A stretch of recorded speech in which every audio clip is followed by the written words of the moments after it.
Pemirsa, polisi menangkap Taufik Hidayat, tersangka penyekapan dan penganiayaan terhadap kekasihnya di Kabupaten Bandung, Jawa Barat. Pelaku diringkus jajaran Polda Jawa Barat pada Selasa sore di kawasan Ciparai, Kabupaten Bandung, Jawa Barat. Nanti saya tanya, Taufik jawab ya. Alhamdulillah udah kita amankan. Atas nama siapa? Taufik siapa? Inilah penangkapan Taufik Hidayat, tersangka penyekapan dan penganiayaan yang menyebabkan korban mengalami kebutaan dan cacat permanen.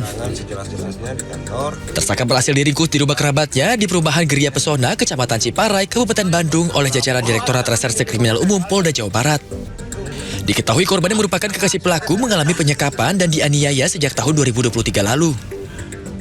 Pada 9 Maret 2026, pelaku diketahui menyewa kamar indekos di wilayah Cileunyi, Kabupaten Bandung dan membawa korban. Aksi kejinya terbongkar pada 12 Juni lalu saat pelaku menghubungi kakak korban dan menginformasikan bahwa korban berada di Rumah Sakit Hasan Sadikin, Bandung. Keluarga korban yang mendatangi korban terkejut dengan kondisi korban yang mengalami sejumlah luka. Sementara tersangka menghilang setelah membawa korban ke rumah sakit hingga akhirnya diringkus polisi pada Selasa malam. Dari Kabupaten Bandung, Jawa Barat, Yuan Pagestu, A-News melaporkan. Pelarian Taufik Hidayat, pelaku kasus penganiayaan dan penyekapan terhadap kekasihnya Yuvita Tri Rezeki akhirnya berakhir. Polisi menyebut aksi penganiayaan dipicu kebiasaan pelaku mengkonsumsi minuman keras. Maskernya dong. Masker buka, masker. Buka sama bajunya dong, Bang. Setelah menjadi buronan, Taufik Hidayat kini hanya tertunduk lesu usai ditangkap jajaran Direktorat Reserse Kriminal Umum Polda Jawa Barat Selasa malam.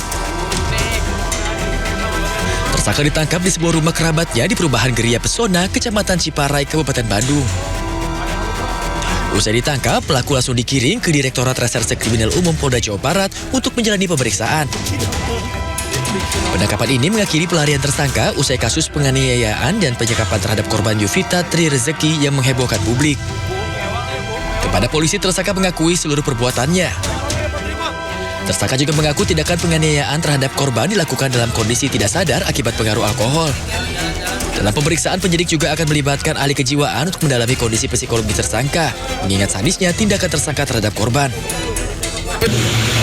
Sesuai dengan laporan polisi yang ada. Malam ini kita akan pemeriksaan awal. Selanjutnya resmi kita lakukan penahanan. Insya Allah besok kita akan teruskan lagi pemeriksaan terhadap yang bersangkutan, termasuk juga melibatkan beberapa ahli kejiwaan supaya kita mempunyai data awal bagaimana kondisi kejiwaan tersangka. Karena apa yang dilakukan sebagaimana teman-teman ketahui, ini sesuatu yang tidak wajar, sesuatu yang di luar kebiasaan perilaku. Hingga kini motif lengkap di balik aksi penganiayaan dan penyekapan tersangka terhadap korban masih terus didalami. Sementara keluarga korban berharap pelaku dihukum seberat-beratnya atas tindakannya. Dari Kabupaten Bandung, Jawa Barat, Yuan Pagestu, A-News melaporkan. Pemirsa, pihak keluarga korban mengapresiasi penangkapan Taufik Hidayat, tersangka penyekapan dan kekerasan terhadap Yuvita Tri Rezeki. Pihak keluarga pun berharap tersangka dihukum seberat-beratnya dan menuntut keadilan terhadap kondisi korban yang mengalami cacat usai dianiaya tersangka. Sandi, kakak korban penyekapan dan penganiayaan, mengapresiasi kinerja polisi yang berhasil menangkap tersangka. Dirinya pun meminta tersangka dihukum berat dan menuntut keadilan terkait kondisi korban yang mengalami cacat hingga kebutaan akibat penganiayaan yang dilakukan oleh tersangka. Izin. Assalamualaikum warahmatullahi wabarakatuh. Alhamdulillah pihak Polda Pesnewak izin kawargi Indonesia tekudunya izin ke kaut nama da kautna geus masarakeun di kumaha-kumaha bebas. Urang nyokap panonna ke radio urang bisa ningali. Hatur nuhun. Assalamualaikum. Ya pemirsa, kami juga mendapatkan visual kondisi terkini wanita korban penyekapan dan penganiayaan. Kondisi korban memprihatinkan dan dalam perawatan.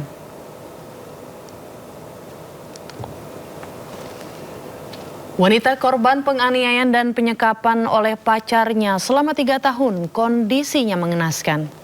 Wajah dan kepala korban terluka parah akibat disiksa pelaku. Korban sudah bisa berkomunikasi, namun kondisinya masih lemah.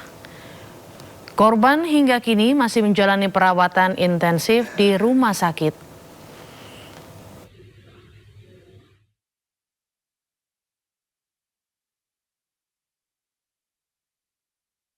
Pemirsa, Rumah Sakit Hasan Sadikin Bandung membentuk tim khusus untuk penanganan kesehatan bagi korban penyekapan dan penganiayaan ini. Saat ini korban yang berinisial YTT dalam kondisi berangsur membaik.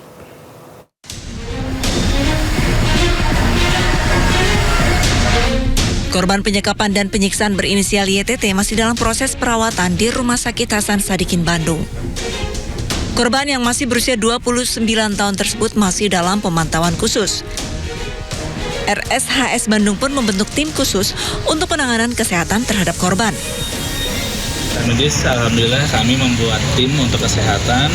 Terus saat ini juga sudah jauh lebih baik. Mudah-mudahan cepat pulih, dan juga yang pasti RSHS di bawah Kementerian Kesehatan kami semaksimal mungkin untuk pengobatan pasien tersebut. Pak, secara medis sendiri itu luka-lukanya akibat apa aja sih Pak?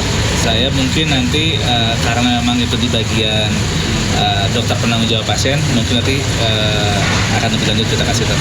Berarti udah berapa kali dioperasi Pak? Belum dioperasi, ya. pemulihan. Saat ini korban belum dalam tahap operasi dikarenakan masih dalam proses pemulihan terlebih dahulu. Seperti diketahui, korban YTT disekap dan dianiaya oleh pacarnya selama 3 tahun di sebuah kontrakan di kawasan Ranca Ekek, Kabupaten Bandung, Jawa Barat. Korban mengalami luka parah di bagian wajah dan kepala. Dari Bandung, Jawa Barat, Billy Maulana Fikran, iNews melaporkan. Pemirsa, Gubernur Jawa Barat Deddy Mulyadi memastikan Taufik Hidayat, pelaku penyekapan dan penganiayaan kekasihnya sendiri, telah ditangkap. Dan KDM meminta pelaku dihukum setimpal dengan perbuatannya.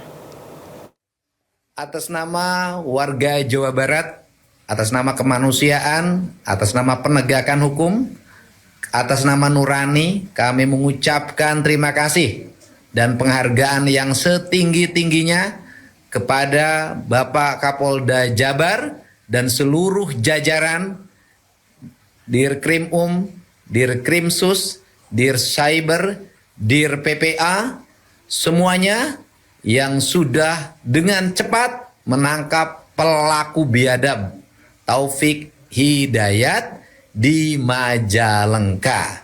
Semoga saudara Taufik Hidayat mendapat hukuman yang setimpal dengan perbuatannya yang melanggar batas-batas kemanusiaan. Saya ucapkan terima kasih. Sukses untuk jajaran Polda Jabar.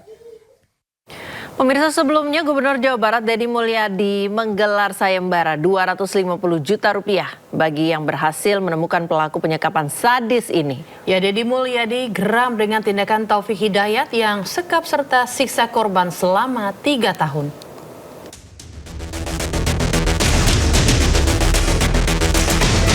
Gubernur Jawa Barat Deddy Mulyadi sempat membuka sayembara bagi warga yang bisa menemukan Taufik Hidayat, pelaku penyekapan sadis terhadap pacarnya.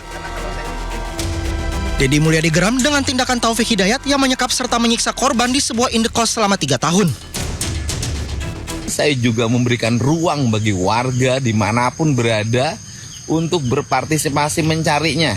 Dan siapa yang bisa menemukan Taufik Hidayat, menyerahkannya kepada aparat atau menginformasikan kepada aparat keberadaannya, saya memberikan hadiah 250 juta rupiah sebagai bentuk partisipasi saya agar Taufik Hidayat segera ditemukan. Alhamdulillah udah kita amankan Atas nama siapa? Taufik, Pak. Taufik siapa? Taufik Hidayat, Pak. Taufik Iya, dan Hidayat. aman. Kini polisi sudah menangkap pelaku dan diamankan di Polda Jawa Barat. Nanti berikan Kepada iNews melaporkan. di kantor kita. Pemirsa, kasus penyiksaan sadis yang dialami seorang perempuan asal Kabupaten Bandung, Jawa Barat ini menyita perhatian masyarakat. Korban dan terduga pelaku pernah sewa kamar di kawasan Cileunyi dan mengaku sebagai pasutri.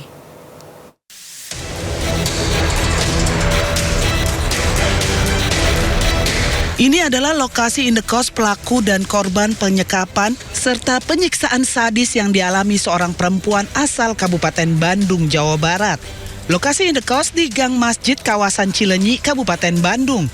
Tim anggota kepolisian meminta keterangan pada penjaga kos untuk kesekian kalinya dalam kasus penyekapan ini. Menurut penjaga kos, korban bersama terduga pelaku Taufik Hidayat kontrak kamar sejak tanggal 9 Maret 2026 atau selama 3 bulan. Selama 3 bulan, penjaga kos tidak memiliki kecurigaan apapun, namun pernah mendengar suara benturan keras di dinding tembok.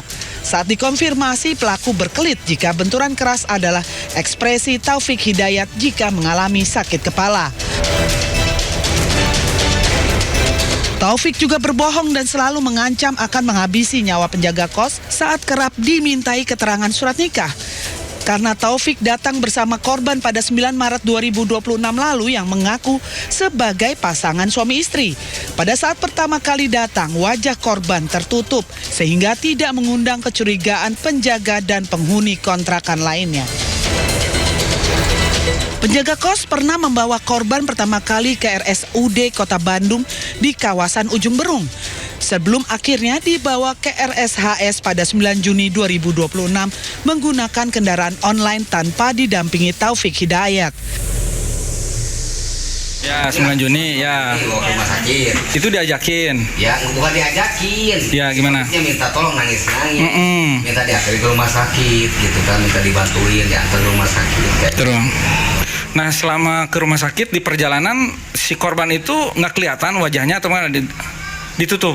Kalau pas berangkat dari kosan ke rumah sakit Ujung Berung ditutup, gak kelihatan wajahnya, cuman pas udah dibalut luka dari Ujung Berung, kepala bagian kepala dibalut, baru ketahuan wajahnya, baru tahu di rumah sakit Ujung Berung.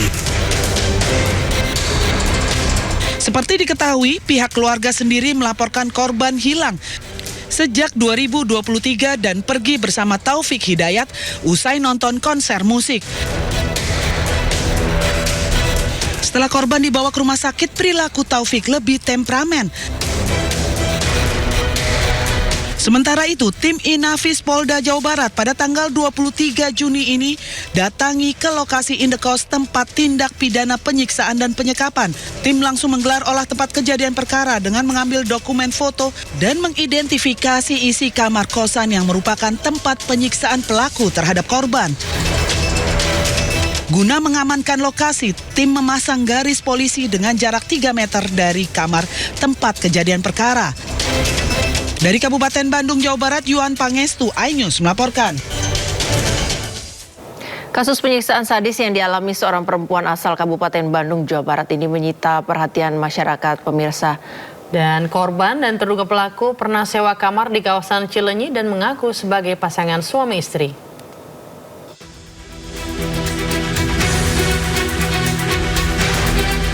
Inilah rekaman video saat tim gabungan Satreskrim Polresta Jambi menangkap AM, terduga pelaku penyerangan 2 polisi lalu lintas. AM disergap petugas di rumah Jah tanpa perlawanan, lalu digelandang ke Mapolresta Jambi. Penangkapan ini menyusul aksi brutal pelaku yang tega membacok 2 petugas menggunakan samurai saat korban sedang mengatur lalu lintas. Akibatnya, kedua anggota polisi mengalami luka-luka. Dari hasil tes urin, pelaku nyatanya positif menggunakan sabu. Kini polisi masih mendalami motif sekaligus mencari barang bukti samurai yang dibuang pelaku.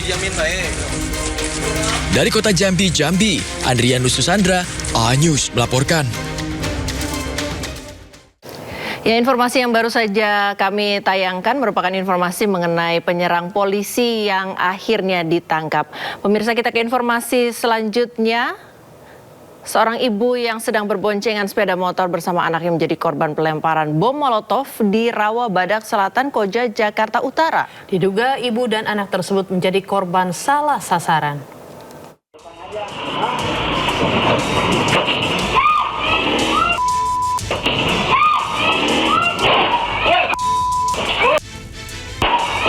Detik-detik aksi pelemparan bom molotov di dalam gang sempit di Rawabadak Selatan, Koja, Jakarta Utara terekam kamera pengawas.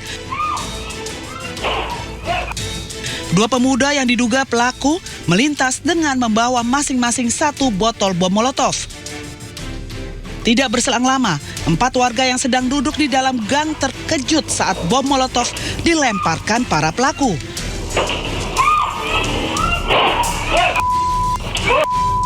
Seorang ibu yang berboncengan sepeda motor dengan anaknya terjatuh akibat lemparan bom molotov tersebut.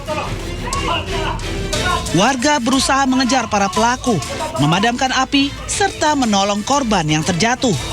Ibu dan anak yang berboncengan sepeda motor merupakan korban salah sasaran. Diduga para pelaku mengincar salah satu warga yang sedang duduk di lokasi kejadian. Karena pria yang menjadi sasaran pelaku diduga menjalin hubungan dengan mantan istri salah satu pelaku. Lagi pada duduk ya kan, lagi pada duduk tuh tetangga-tetangga saya gitu. Nah pas lewat, pas sampai bangku itu ya, bangku yang ujung, fotonya ada kayak lemparan ledakan gitu ya, bunyi ledakan di kuping kita, terus langsung api gede, langsung api gede kayak gitu. Terus apinya itu kena motor saya. Nah jadi saya kaget ya, namanya api gede gitu kan sampai kemana-mana. Ya itu saya panik, langsung nabrak tembok. Gitu. Akibat kejadian tersebut, korban bersama anaknya mengalami luka di kaki dan sepeda motor alami kerusakan. Kasus tersebut ditangani Polsek Koja, Jakarta Utara. Pemirsa, penyidik unit laka lalu lintas Polres Metro Jakarta Selatan telah melakukan olah TKP kecelakaan lalu lintas yang menewaskan seorang siswi SMU 6 Jakarta. Petugas telah memeriksa 2 orang saksi dari sopir bus sekolah dan seorang penumpang.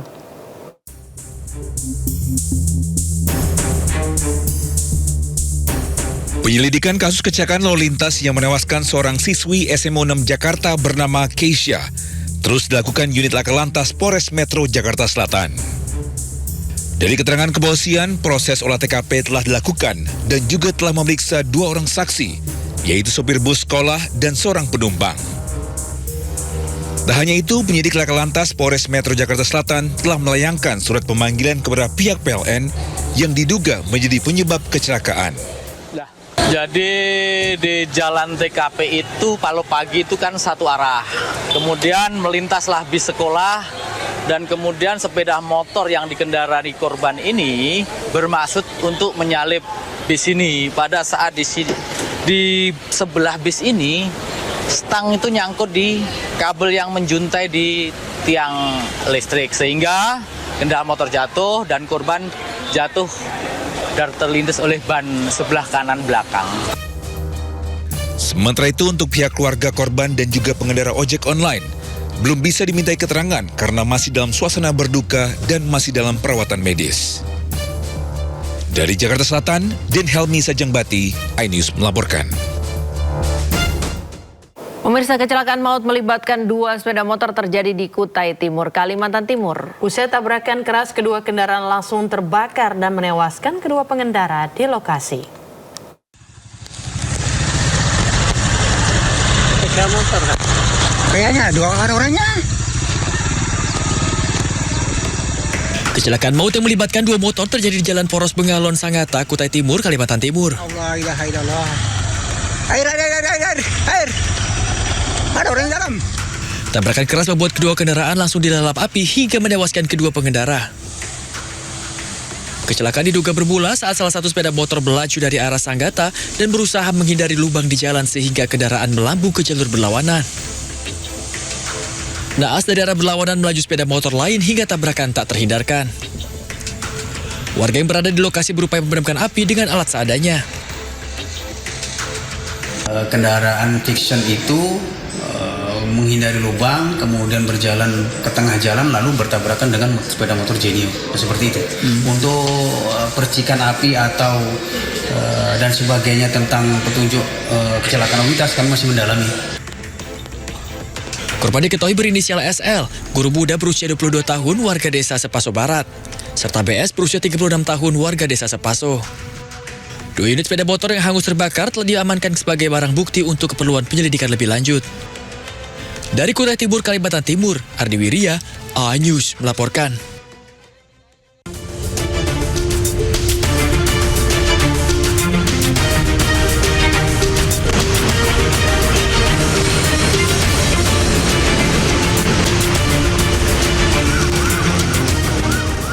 Pemirsa, saatnya kita simak pantauan arus lalu lintas. Kami telah terhubung dengan Brigadir Treslinda dari NTMC Polri yang kini berada di Traffic Light Matraman, Jakarta Timur.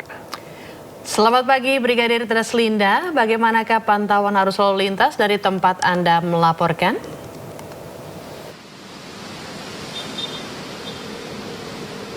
Ya baik, terima kasih rekan saya Ayu dan juga Priska. Pemirsa, pada aktivitas pagi lalu lintas di kawasan ini untuk arus lalu lintas dari arah Senen yang akan mengarah ke arah Kampung Melayu dalam keadaan ramai dan lancar, di mana memang perlambatan kecepatan kendaraan di kawasan ini terjadi di antrian traffic light dengan dominasi kendaraan sepeda motor maupun kendaraan minibus seperti yang terlihat. Kemudian untuk arus lalu lintas yang akan berbelok arah mengarah ke arah Manggarai hingga saat ini juga dalam keadaan ramai cenderung tersendat, mengingat memang hingga saat ini masih ada pekerjaan jalur LRT Veldron yang akan mengarah ke Manggarai ini, sehingga memang ada penyempitan lajur. Hal ini juga menyebabkan perlambatan kecepatan kendaraan. Untuk itu kami harapkan bagi para pengguna jalan untuk selalu menjaga batas kecepatan kendaraan Anda. Untuk arus lalu lintas dari arah Kampung Melayu yang akan lurus mengarah ke Senen maupun yang akan berbelok arah ke arah Jalan Pramuka sampai saat ini masih dalam keadaan relatif lancar. Perlambatan kecepatan kendaraan di kawasan ini hanya terjadi pada antrian traffic light. Selepas traffic light, kendaraan dapat melaju dengan kecepatan normal.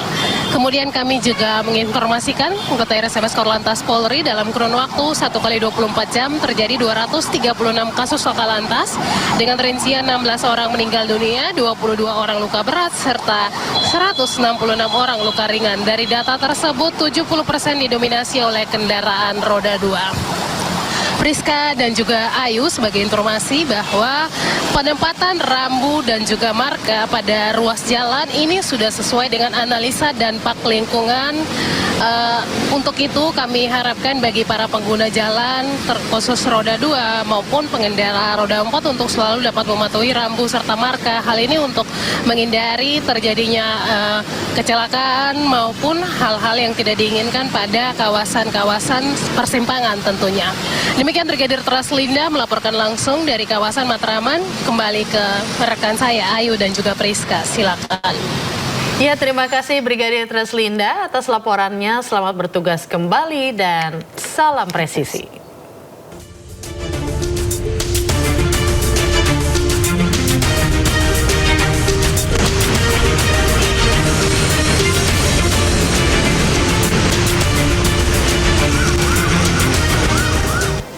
Iran menegaskan tidak akan meninggalkan Lebanon yang terus diserang oleh Israel. Informasinya usai jeda berikut ini, tetaplah di Sindo Today.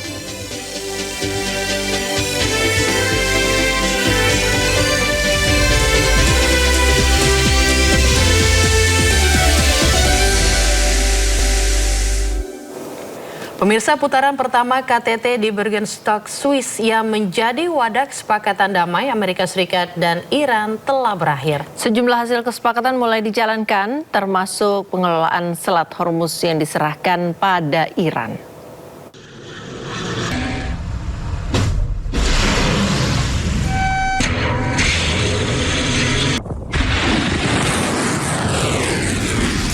Sempat diwarnai ketegangan hingga penghentian sesi selama 80 menit. Pembicaraan maraton sesi pertama konferensi tingkat tinggi Danau Lucerne antara Amerika Serikat dan Iran di Bergenstock, Swiss akhirnya ditutup. Tidak ada deklarasi bersama dari Amerika dan Iran, namun Pakistan dan Qatar sebagai mediator sepakat menyebut KTT ini menghasilkan kemajuan yang menggembirakan. Sejumlah resolusi disepakati kedua pihak dan sepakat untuk peta jalan 60 hari menuju kesepakatan akhir, di antaranya pembentukan unit konflik atau penghentian konflik Lebanon untuk memastikan kepatuhan penghentian operasi militer. Pembentukan 4 kelompok kerja untuk penghentian sanksi, isu nuklir, rekonstruksi dan pembangunan ekonomi serta pemantauan dan implementasi. Selat Hormuz dibuka dan dikelola oleh Iran. Amerika Serikat dan Iran sepakat membangun jalur komunikasi untuk menjaga Selat Hormuz.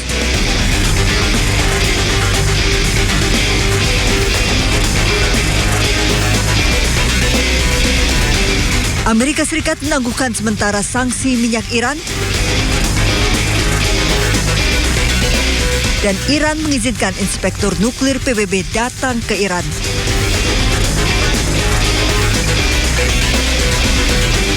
Is number one, we set up the mechanism to ensure not only the Straits of Hormuz are open, but will stay open.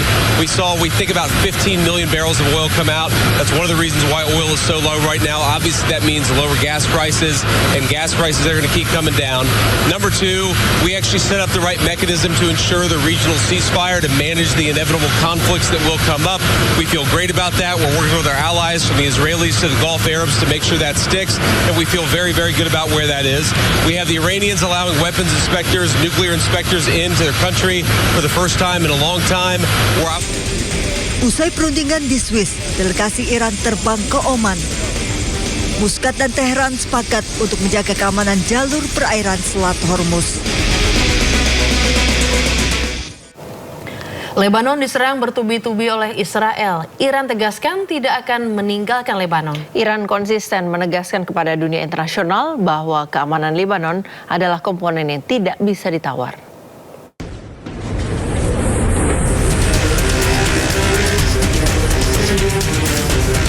Lebanon diserang bertubi-tubi oleh Israel. Iran tegaskan tidak akan meninggalkan Lebanon. Ketua Parlemen Iran Muhammad Baghir Ghalibaf mengatakan Teheran tidak akan menghentikan upaya untuk mengamankan integritas teritorial dan kedaulatan Lebanon setelah kembali dari pembicaraan tingkat tinggi dengan Amerika Serikat di Swiss pada hari Senin. Ghalibaf menambahkan pertempuran telah berhenti untuk sementara waktu, tetapi Iran akan terus menekan hingga tercapai kesepakatan akhir mengenai Lebanon. اقتدار کار رو پیش میبریم و اون تمامیت ارضی لبنان رو و حاکمیت ملی لبنان رو بر تمامیت سرزمین خودش انشالله در این گفتگوها به نتیجه نهاییش خواهیم رسوند و تا به نتیجه نهایی نرسه راهاش هم نخواهیم کرد. Selama ini Iran membela Lebanon karena Lebanon merupakan pilar utama dalam strategi pertahanan poros perlawanan untuk membendung pengaruh Amerika Serikat dan Israel di Timur Tengah. Iran secara konsisten menegaskan kepada dunia internasional bahwa kedaulatan dan keamanan Lebanon adalah komponen yang tidak bisa ditawar dalam perjanjian diplomatik atau gencatan senjata.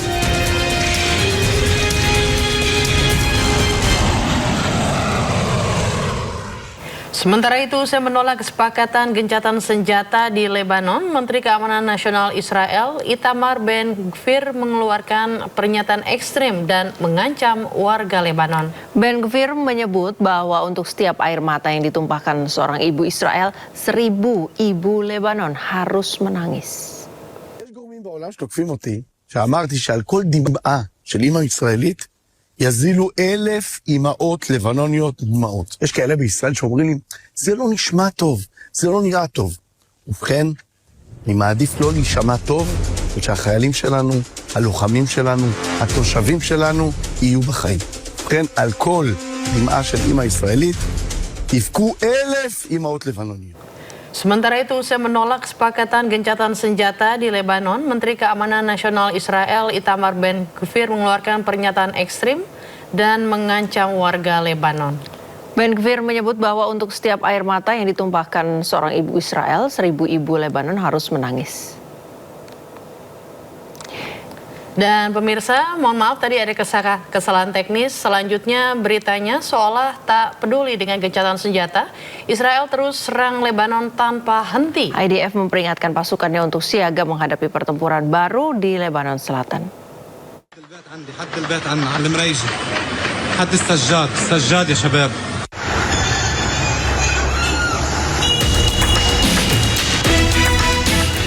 Eskalasi konflik di Lebanon Selatan yang melibatkan serangan udara dan artileri terus menimbulkan korban jiwa termasuk warga sipil. Seolah tak peduli dengan gencatan senjata yang disepakati, Israel terus menyerang Lebanon tanpa henti dengan melancarkan lebih dari 150 serangan.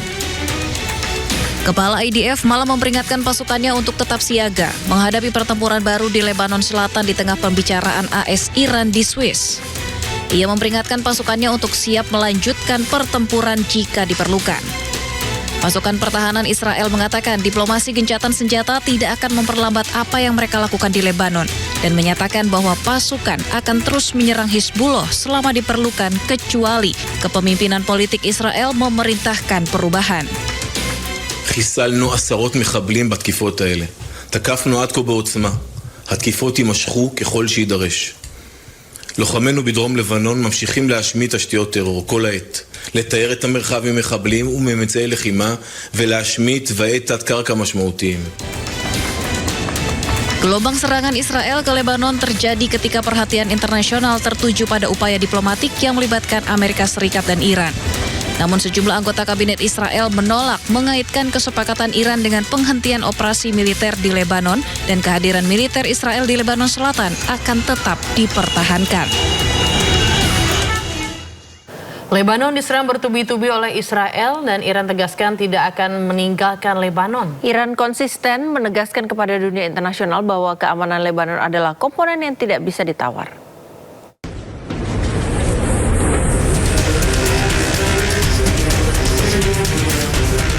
Lebanon diserang bertubi-tubi oleh Israel, Iran tegaskan tidak akan meninggalkan Lebanon. Ketua Parlemen Iran Muhammad Baghir Ghalibaf mengatakan Teheran tidak akan menghentikan upaya untuk mengamankan integritas teritorial dan kedaulatan Lebanon setelah kembali dari pembicaraan tingkat tinggi dengan Amerika Serikat di Swiss pada hari Senin. Ghalibaf menambahkan pertempuran telah berhenti untuk sementara waktu, tetapi Iran akan terus menekan hingga tercapai kesepakatan akhir mengenai Lebanon. اقتدار کار رو پیش میبریم و اون تمامیت ارضی لبنان رو و حاکمیت ملی لبنان رو بر تمامیت سرزمین خودش انشالله در این گفتگوها به نتیجه نهاییش خواهیم رسوند و تا به نتیجه نهایی نرسه راهاش هم نخواهیم کرد. Selama ini Iran membela Lebanon karena Lebanon merupakan pilar utama dalam strategi pertahanan poros perlawanan untuk membendung pengaruh Amerika Serikat dan Israel di Timur Tengah. Iran secara konsisten menegaskan kepada dunia internasional bahwa kedaulatan dan keamanan Lebanon adalah komponen yang tidak bisa ditawar dalam perjanjian diplomatik atau gencatan senjata.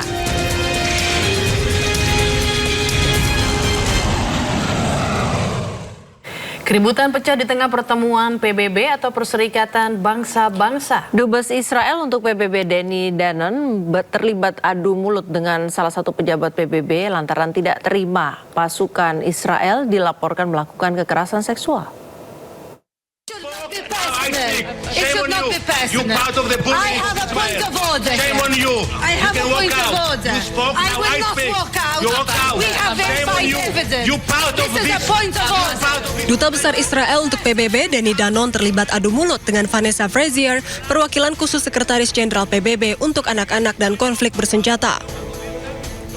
Konflik bermula saat Danon menyampaikan pidato, menyampaikan rasa tidak terima dan merasa dituduh bahwa pasukan Israel melakukan kekerasan seksual. Kemudian Danon meminta Pramila Patten, perwakilan khusus PBB untuk kekerasan seksual dalam konflik, untuk mengundurkan diri. First they accused Israel of starvation, then genocide, now rape. Rape. Every few months a new blood libel is dressed up as a UN report. Ms. Pamela Patten, you are a collaborator in this disgrace. You could have said no you could have resigned. You failed to do it then, but you should resign now. Pidato tersebut langsung disela oleh Vanessa Frazier yang menimbulkan keributan dengan Danone.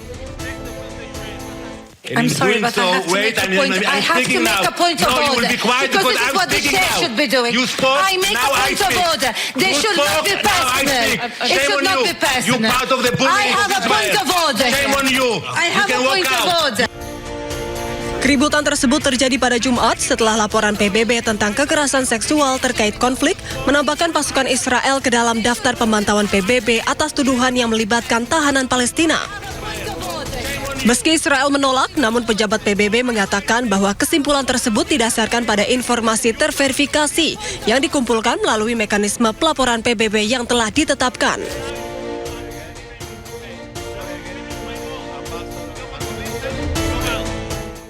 Hari ini kapal kargo dan kapal tanker minyak masih tertahan di Selat Hormuz. Mereka masih menunggu izin dari Iran untuk bisa melewati jalur perairan tersebut. Kapal-kapal dari sejumlah negara masih berlabuh di Selat Hormuz. Mereka harus mengantre untuk mendapatkan izin melintas. Izin akan diberikan oleh Korps Garda Revolusi Iran atas syarat yang ketat. Terpantau 2 kapal tanker minyak mentah yang membawa hampir 2 juta barel minyak berhasil keluar dari Selat Hormuz. 2 kapal tanker super lainnya juga berhasil masuk Selat Hormuz. Iran sendiri setuju untuk membuka Selat Hormuz tanpa biaya tol. Sebagai imbalannya, Washington setuju mengizinkan penjualan minyak Iran dan melepas beberapa aset yang dibekukan.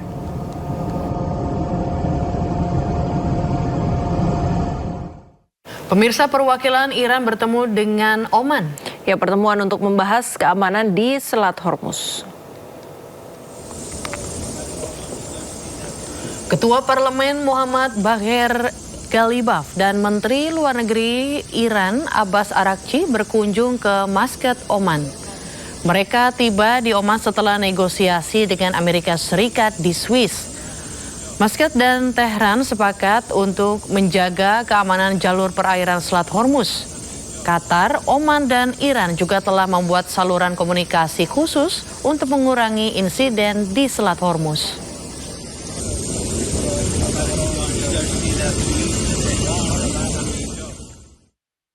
Sementara itu, Amerika Serikat mengaku memiliki kendali penuh atas Selat Hormuz. Setiap kapal yang melintas harus mendapatkan izin dari mereka. Look, here's the thing. As long as they respect us, I don't want to use the word fear, because that's an inappropriate word, but as long as they respect us, we're not going to have any trouble. We have total control of the strait. So the mechanism is... You know, we have a Navy that had a blockade. I think the blockade was more impactful than dropping bombs, if you want to know the truth. It was like I said, they call it the steel wall. Nobody got through. Not one ship got through, able to go to Iran. They got through if we wanted them to go through. And we could set that up again in about 15 minutes. I would say, Pete, one phone call. How long would it take? Maybe half hour? They're ready to go right now if you need to. Sementara itu, Amerika Serikat tekankan akan cairkan aset Iran. Keputusan ini diambil setelah perjanjian damai disetujui oleh kedua negara. Nobody does that. And I think Iran, I can say on a sort of a different scale, is in its own way working out very well. Maybe it's hard to say just as well, but maybe almost just as well. And we're doing very well in terms of negotiating a fair and reasonable deal. One of the things that we are doing also, and it came up last night, is money that's being unfrozen is going to be used to buy food, and the food's going to be bought exclusively through the United States from our farmers. And corn, soybeans, all of the things they need are going to be bought from our farmers. So our farmers are very happy. Ya, usai perundingan damai Amerika Serikat dan Iran, harga minyak kembali turun ke $80 Amerika Serikat per barel. Harga minyak sempat menguat pada awal perdagangan Asia, namun kemudian terkoreksi setelah muncul optimisme terkait kelanjutan dialog antara Amerika Serikat dan Iran.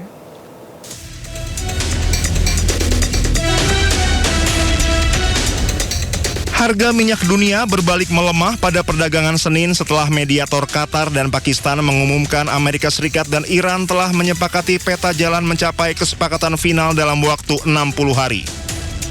Harga minyak sempat menguat pada awal perdagangan Asia, namun kemudian terkoreksi setelah muncul optimisme terkait kelanjutan dialog Amerika Serikat dan Iran. Harga minyak Brent dan West Texas Intermediate berfluktuasi. Kontrak berjangka minyak Brent untuk pengiriman Agustus sempat menguat pada awal perdagangan Asia, sebelum akhirnya turun 0,38% menjadi $80,26 Amerika Serikat per barel. Sementara harga minyak mentah West Texas Intermediate Amerika Serikat untuk pengiriman Juli memangkas lonjakan sekitar 3% yang terjadi sebelumnya dan diperdagangkan sekitar 1% lebih tinggi pada level $77,52 Amerika Serikat per barel.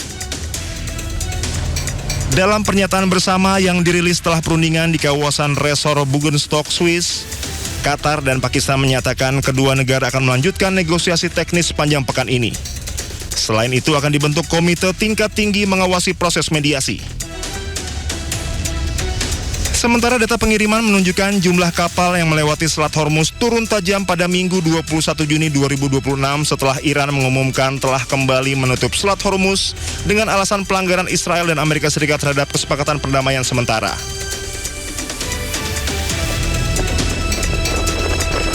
Pasokan minyak Timur Tengah saat ini hampir kembali ke level sebelum perang jika memperhitungkan minyak mentah yang tersimpan di fasilitas penyimpanan maupun di atas kapal tanker. Namun melimpahnya pasokan saat ini lebih banyak disebabkan pelepasan persediaan ketimbang pemulihan produksi. Kondisi ini membuat pasar tetap rentan terhadap gangguan pasokan setelah stok yang ada mulai menipis. Apabila gangguan pasokan berlangsung dalam jangka panjang, kondisi ini justru dapat mempercepat transisi menuju kendaraan listrik. Percepatan adopsi kendaraan listrik berpotensi mengurangi permintaan minyak mentah dalam jangka panjang dan meningkatkan risiko pelemahan harga minyak. Ya, di tengah rapuhnya harapan perdamaian di jalur Gaza, tragedi kembali menimpa warga sipil. Seorang siswi Palestina syahid dan saat dalam perjalanan menuju sekolah setelah serangan udara Zionis Israel menghantam sebuah kendaraan di kota Gaza.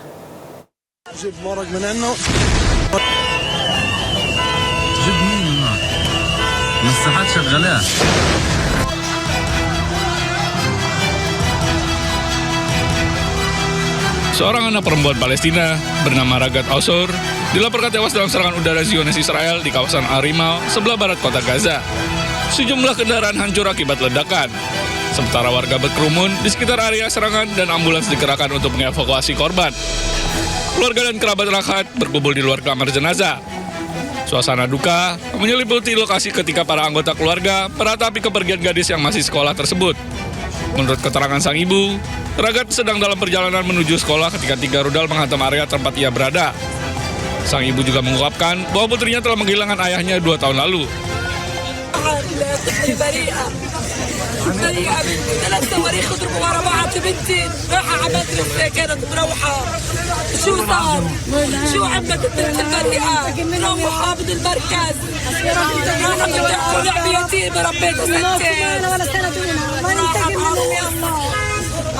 يا ربنا وانا متوكل عليهم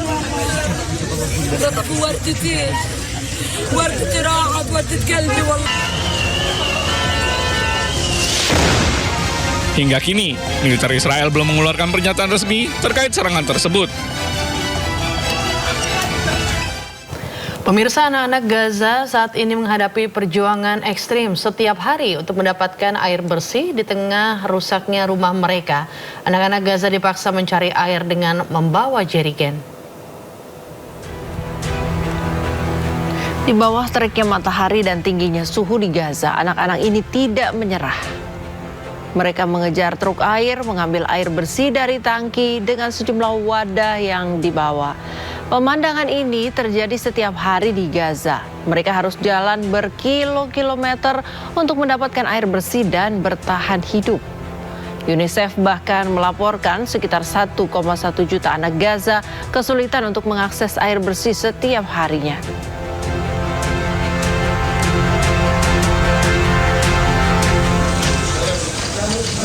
Di Khan Younis, Gaza, seorang anak Palestina berusia 8 tahun tewas dalam serangan drone Israel. Ia tewas saat sedang mengunjungi kakeknya. Militer Israel dilaporkan masih terus melancarkan serangan udara dan darat ke jalur Gaza, menargetkan permukiman. Data menyebutkan satu anak terbunuh setiap harinya di Gaza akibat serangan Zionis Israel.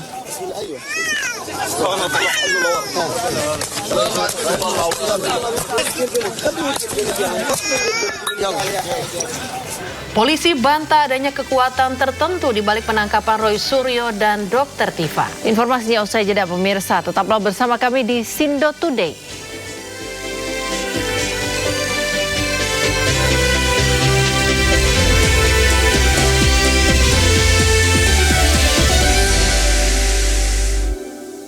Pemirsa, Presiden ke-7 Republik Indonesia Joko Widodo menanggapi tidak ditahannya Roy Suryo dan Tifa Fauzia oleh Kejari Jakarta Selatan di kasus dugaan fitnah ijazah. Menurutnya itu kewenangan penuh dari kejaksaan. Hal itu disampaikan Jokowi di kediamannya di Sumber Solo. Menurutnya keputusan Kejari Jakarta Selatan tidak menahan Roy Suryo dan Dr. Tifa harus dihargai. Jokowi menegaskan akan mengikuti proses hukum yang ada hingga di persidangan. Disinggung apakah kecewa dengan keputusan Kejari Jakarta Selatan yang tidak menahan Roy Suryo dan Dr. Tifa. Jokowi mengatakan kewenangan kejaksaan. Kewenangan penuh dari kejaksaan. Kita harus menghargai itu. Yang paling penting kita ikuti proses hukum yang ada sampai nanti di persidangan. Senada dengan Presiden ke-7 Joko Widodo, Kapolri Jenderal Listio Sigit Prabowo menyatakan kewenangan terkait penahanan kini telah beralih ke kejaksaan setelah Polri menyerahkan berkas perkara dan tersangka dalam proses tahap 2.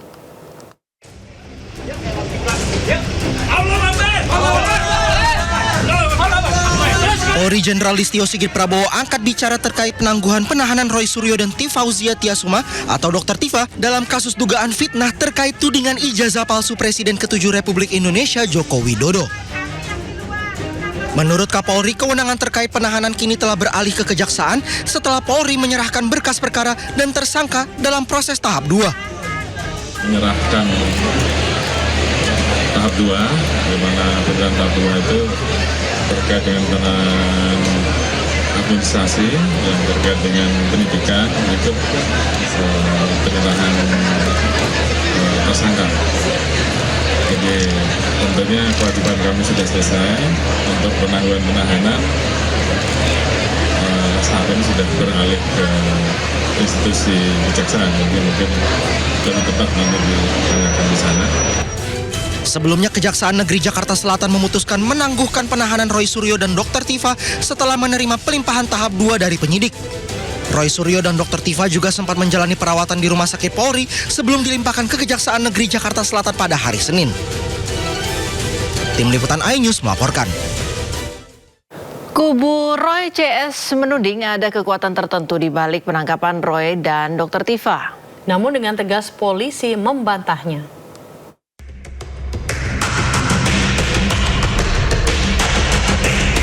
Keributan akibat ijazah Jokowi memasuki babak paling panas. Setelah dapat ditetapkan sebagai tersangka, Roy Suryo dan Tifa Fauzia Tiasuma akhirnya ditangkap penyidik. Kegaduhan terjadi. Kubu Roy Suryo menuding ada intervensi politik di balik penangkapan Roy dan Dr. Tifa. Nama pelapor yang tak lain Joko Widodo bahkan disebut ikut cawe-cawe. Satu pendapat, pengamat politik Yusak Farhan menyebut penangkapan Roy dan Dr. Tifa merupakan strategi politik Jokowi dalam memenangkan pertarungan. Penangkapan Roy Suryo dan Dr. Tifa, saya kira ini adalah bagian dari strategi Pak Jokowi. Dengan ditangkapnya Roy Suryo dan Dr. Tifa, kita bisa katakan bahwa pihak Pak Jokowi yang memenangkan pertarungan ini.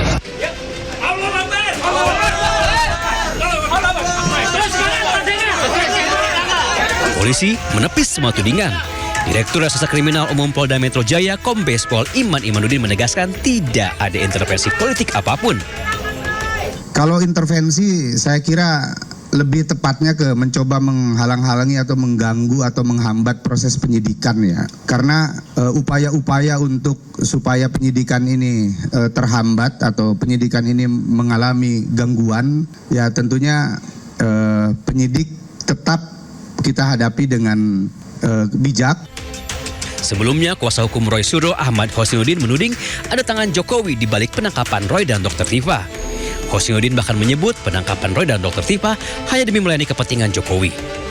Apakah Anda cukup puas dengan peristiwa hari ini? Atau Anda justru kurang puas, ingin Roy Suryo dan kawan-kawan ini ditahan semuanya? Setelah 8 bulan menjadi tersangka, Roy dan Dr. Tifa ditangkap penyidik Polda Metro Jaya. Polisi kemudian melimpahkan kasus keduanya ke Kejari Jakarta Selatan.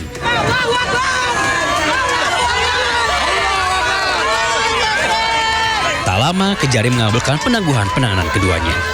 Tim Liputan Ainus melaporkan.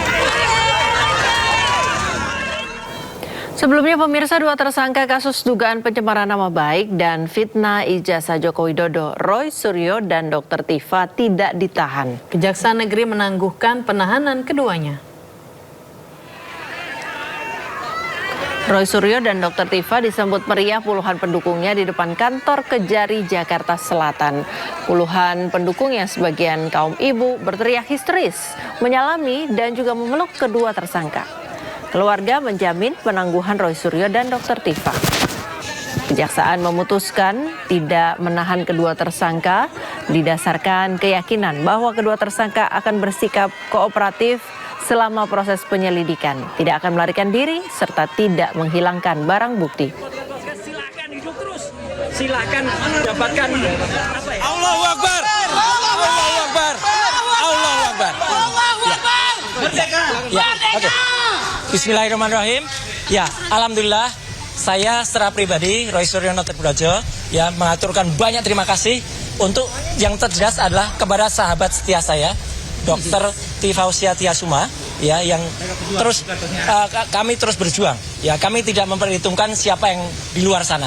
Juga kepada 3 sahabat kami yang lain, Ibu Kurnia Triuryani, Mas Rizal Fadilah, juga Pak Rus Samad, dan terutama yang tidak bisa kami lupakan, seluruh lawyer-lawyer yang luar biasa, ya, luar biasa. Ya, mohon maaf saya tidak bisa sebutkan satu persatu, ya, mulai dari Mas Refli sampai yang semuanya. Dan tentu saja kepada teman-teman semua, awak media, para jurnalis, para YouTuber, dan juga kepada seluruh masyarakat Indonesia. Ini insya Allah kemenangan rakyat Indonesia. Amin.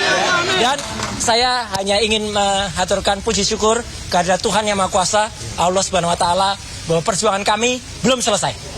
Sampai dengan hari ini kami masih akan terus berjuang menegakkan kebenaran yang ada. Dan mohon terus supportnya, dan insya Allah kami berdua tetap kuat, tidak seperti para pengkhianat. Sekali lagi saya bersyukur karena pada hari ini ternyata kebenaran tidak padam di negara kita. Kebenaran menyala dengan adanya pembebasan kami berdua pada hari ini. Insya Allah kami terus istiqomah dan kami terus mengajak seluruh rakyat Indonesia jangan pernah takut menegakkan kebenaran. Dan kepada para ilmuwan, kepada para peneliti, ini adalah saatnya kita bicara tentang kebenaran. Kita dukung kebaikan bagi negara ini dengan semua ilmu yang kita miliki. Jangan pernah takut untuk bicara tentang kebenaran. Pemirsa, setelah pelimpahan berkas, tersangka tudingan ijazah palsu Roy Suryo dan Tifa Tiasuma akan segera disidang di Pengadilan Negeri Jakarta Timur. Dan sebagai informasi penutup, dengan mempertimbangkan perkara ini telah menyita waktu dan perhatian masyarakat, sehingga dikategorikan dalam kualifikasi perkara penting, sehingga perlu untuk sesegera mungkin perkara tersebut harus memperoleh kepastian hukum. Untuk itu, sesegera mungkin pula berkas perkara dan surat dakwaan akan dilimpahkan ke pengadilan negeri yang berwenang. Dan berdasarkan keputusan Ketua Mahkamah Agung RI, menunjuk Pengadilan Jakarta Timur yang akan memeriksa dan memutus perkara ini. Beralih ke informasi lain, pemirsa, Kejagung menolak permohonan justice kolaborator tersangka korupsi MBG Sony Sonjaya. Menurut Kejagung, Sony adalah pelaku utama yang tidak punya hak ajukan justice kolaborator.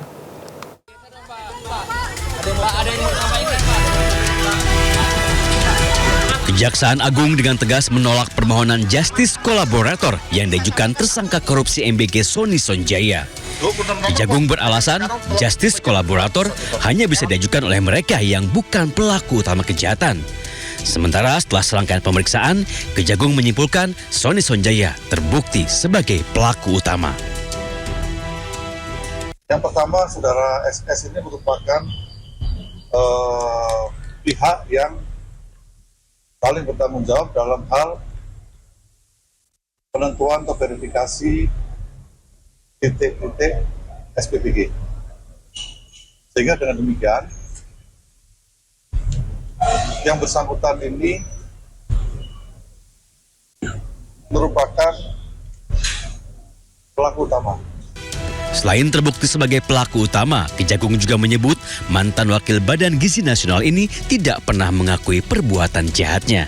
Sehingga saat kedua pengajuan justice kolaborator, yakni mengakui perbuatan jahat tidak terpenuhi. Berbeda dengan 6 tersangka korupsi MBG, tak lama setelah mengenakan rompi, Sony Sonjaya langsung ajukan diri sebagai justice kolaborator. Tak tanggung-tanggung, Sony langsung mengambil hati Kejagung dengan mengajukan 41 nama yang menurutnya terlibat korupsi MBG. Sayang, gayung tak bersambut. Kejagung menolak mentah-mentah permohonan Sony. Tim Liputan Ainus melaporkan. Pemirsa, anggota DPRD Sleman yang juga anak mantan Bupati Sleman, Raudi Akmal, Senin malam ditahan Kejaksaan Negeri Sleman. Ia bersama ayahnya terlibat korupsi dana hibah pariwisata sebesar 10 miliar rupiah. Jawabannya Mas, disampaikan Mas.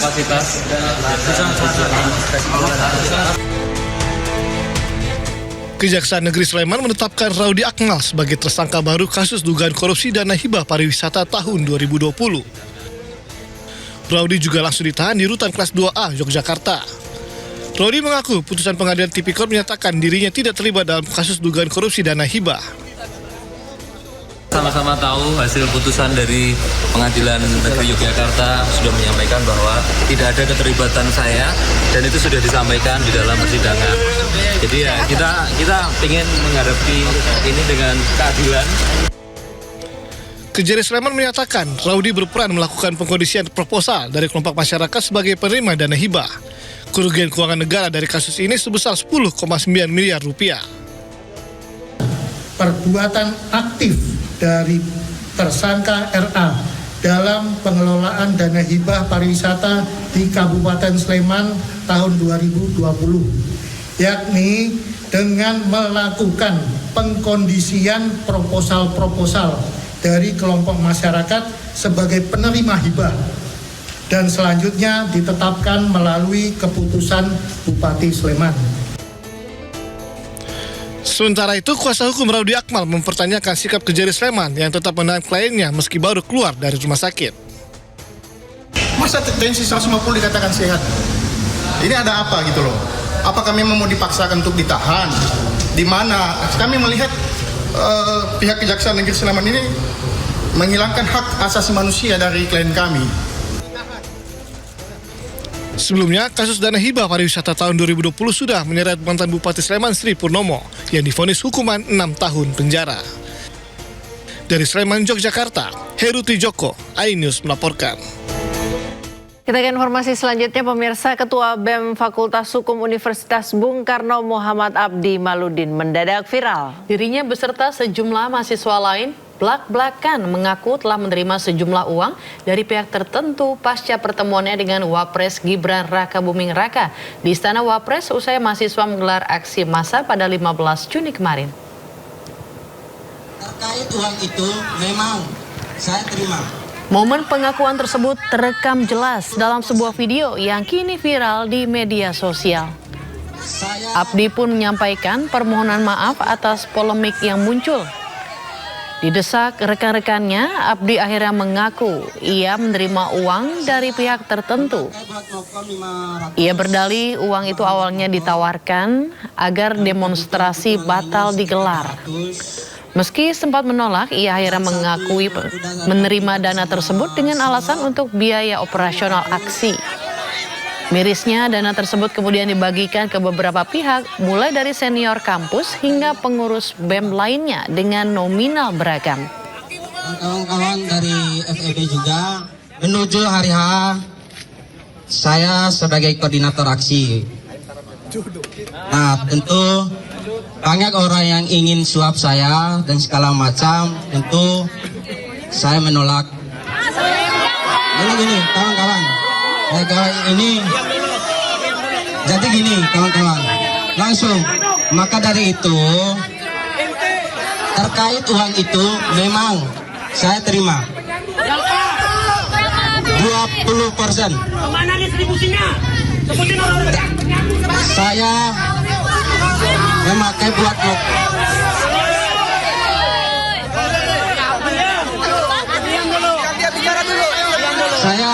memakai buat mokom 500, tambahan buat mokom, yang kebutuhan lainnya sekitar 200, dan satu udah bagi sama senior alumni kampus.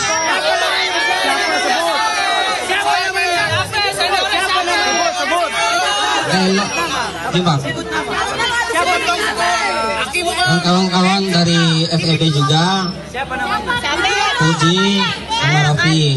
Nah itu sebagai bentuk pilihan coba. Nah itu bukan sama Raffi dan Mubarak. Ya, Rektor Universitas Bung Karno menyatakan bahwa tidak bertanggung jawab atas mahasiswanya yang menerima uang jelang aksi unjuk rasa. Namun demikian tidak melarang mahasiswanya untuk menyampaikan aspirasi. Rektor UBK Sri Mumpuni Ngesti Rahayu bersama Sivitas Akademika menyatakan bahwa aksi Ketua BEM Fakultas Hukum Muhammad Abdi Maludin yang menerima uang sebesar 20 juta rupiah tidak mewakili universitas. Abdi dicopot dari jabatannya sebagai Ketua BEM Fakultas Hukum UBK. Sementara itu pihak universitas maksud kami akan melakukan pemeriksaan lanjutan kepada Abdi Maludi. Universitas Bung Karno menghormati hak mahasiswa untuk menyampaikan aspirasi.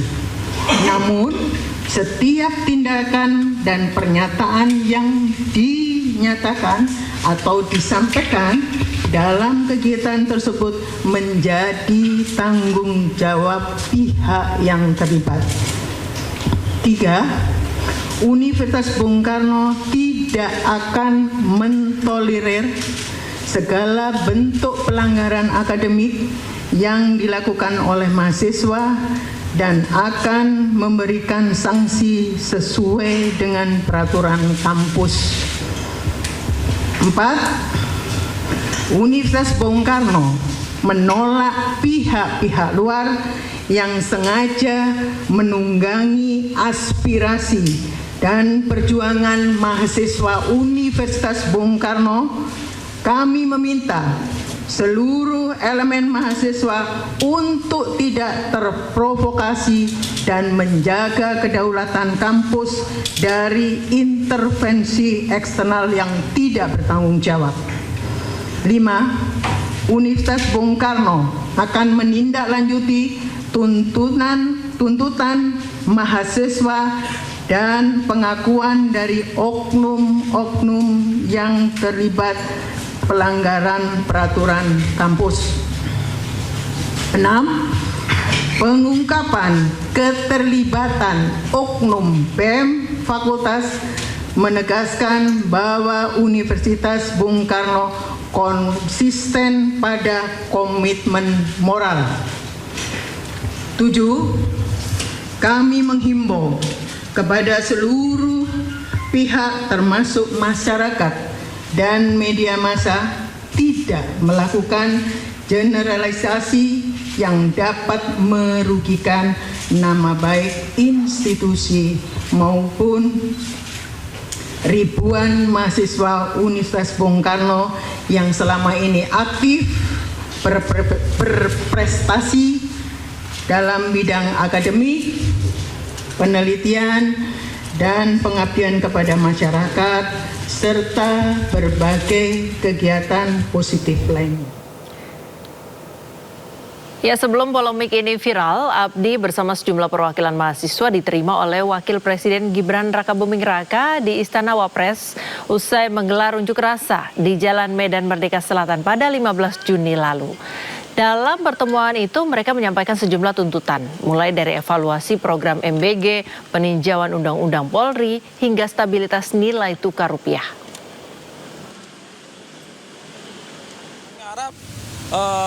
Bentuk penyampaian apa yang kita sampaikan di Wapres juga tadi, ketika program MBG yang menurut kita janggal dan harus memberhentikan sementara untuk mengevaluasi secara menyeluruh. Ketika ada yang hari ini yang mungkin kita kerjasama dengan pemerintah, kita tetap kawal, mungkin itu. Dan satu lagi, Wapres tadi kan udah catat apa yang kami sampaikan. Nah, makanya kami tadi di dalam memorandum rilis memberikan waktu kepada pemerintah hari ini 5 kali 24 jam ketika tuntutan-tuntutan yang kami sampaikan, maka kami tetap akan di jalan. Pemerintah resmi menerbitkan 8 stimulus ekonomi di semester 2 tahun ini. Stimulus tersebut fokus terhadap insentif pajak, libur sekolah, transportasi, bantuan pangan, hingga impor LPG senilai lebih dari 26 triliun rupiah. Di tengah ketidakpastian global yang masih berlanjut, pemerintah memberikan paket stimulus ekonomi semester 2 di 2026. Stimulus ekonomi senilai 26,34 triliun rupiah tersebut terbagi ke dalam 3 pilar utama dengan 8 program insentif strategis untuk periode Juli hingga Desember 2026. 8 stimulus strategis ini mulai dari stimulus pajak penulis, insentif transportasi libur sekolah, insentif Nataru, insentif impor LPG dan bahan baku plastik, hingga bantuan pangan. Berikut 8 stimulus ekonomi di semester 2 2026 ini.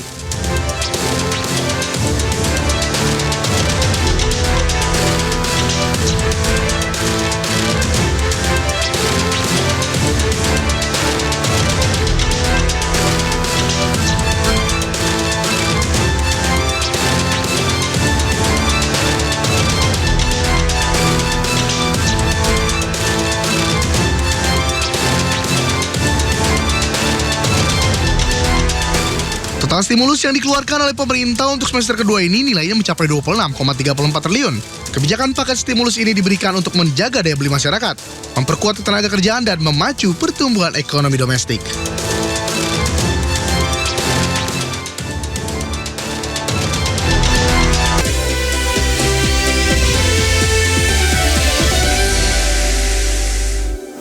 Pemirsa, Kapolri Jenderal Listio Sigit Prabowo angkat bicara terkait penangguhan penahanan Roy Suryo dan Dr. Tifa. Menurut Kapolri, kewenangan terkait penahanan kini telah beralih ke Kejaksaan setelah Polri menyerahkan berkas perkara dan tersangka dalam proses tahap 2.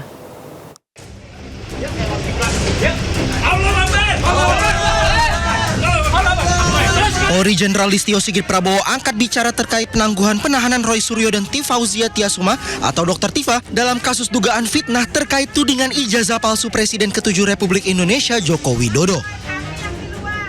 Menurut Kapolri, kewenangan terkait penahanan kini telah beralih ke Kejaksaan setelah Polri menyerahkan berkas perkara dan tersangka dalam proses tahap 2. Menyerahkan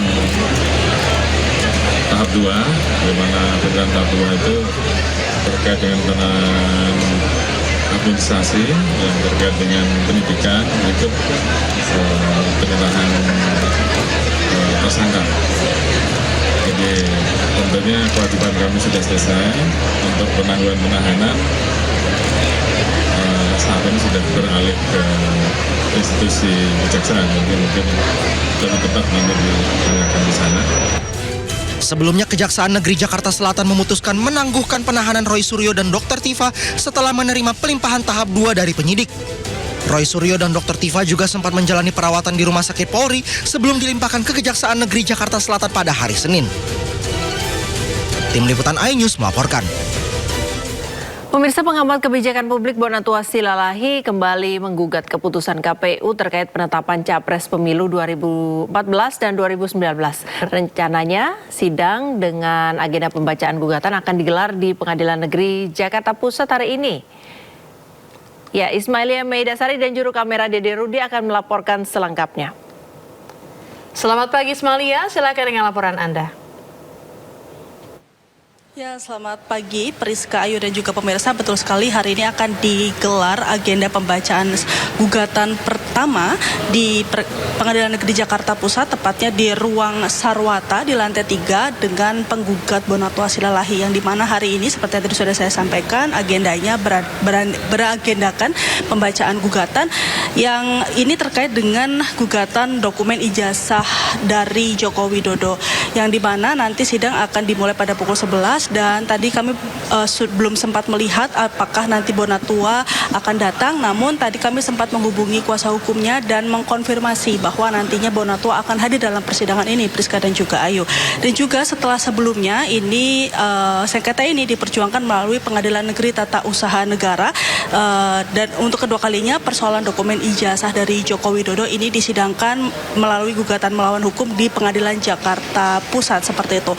Dan juga perkara ini secara langsung berkaitan dengan dokumen fotokopi ijazah atas nama Joko Widodo yang digunakan dalam proses pencalonan wali kota pada tahun 2005 dan juga Gubernur DKI Jakarta pada tahun 2012 serta pencalonan presiden pada tahun 2014 dan 2019. Nanti kita sama-sama akan mengawal bagaimana atau apa saja poin-poin gugatan yang akan dibacakan pada sidang hari ini, dan kami akan melaporkan kembali kepada Priska dan juga Ayu. Kembali ke Anda. Ya baik, terima kasih Ismailia melaporkan langsung dari Pengadilan Negeri Jakarta Pusat. Selamat bertugas kembali.